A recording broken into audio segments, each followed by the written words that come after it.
একজন হাদি ভাইয়ের মুখ বন্ধ করতে পারো নাই দেখে তাকে মারলে গুল্লি করে।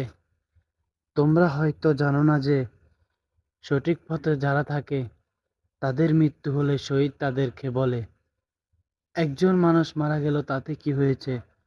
হাজারো হাদি জন্ম নেবে এই বাংলার জমিনে। একটা কথা মনে রেখো, একটি গাড়িতে 4টি চাকা থাকে, তাও যদি চাকা নষ্ট হয়ে যায়, 12টি চাকা থাকে তাতে লাগাতে। কি হবে তোমরা তাকে মেরে? পারবে না দমাতে এই দেশের জনতাকে।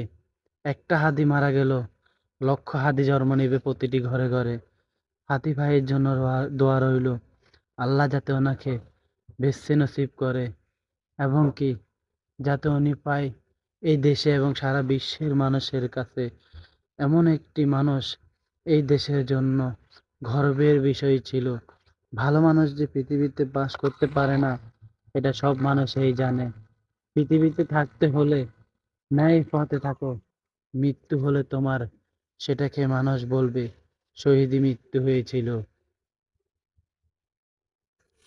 তো হাজারো দোয়া রইল, এবং সকল মানুষ দোয়া করবেন আল্লাহ যাতে ওনাকে বেঁচে নসিব করে।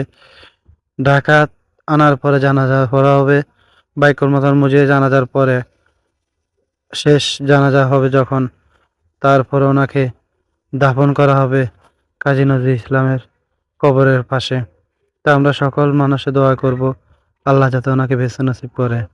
এই দোয়া সবাই করবেন, সবাই দোয়া করুন বেশি বেশি, এবং হাদি ভাইয়ের ফ্যামিলির জন্য যাতে ধৈর্য ধারণ করা সেই তৌফিক আল্লাহ দেয় আমার ফ্যামিলিদেরকে।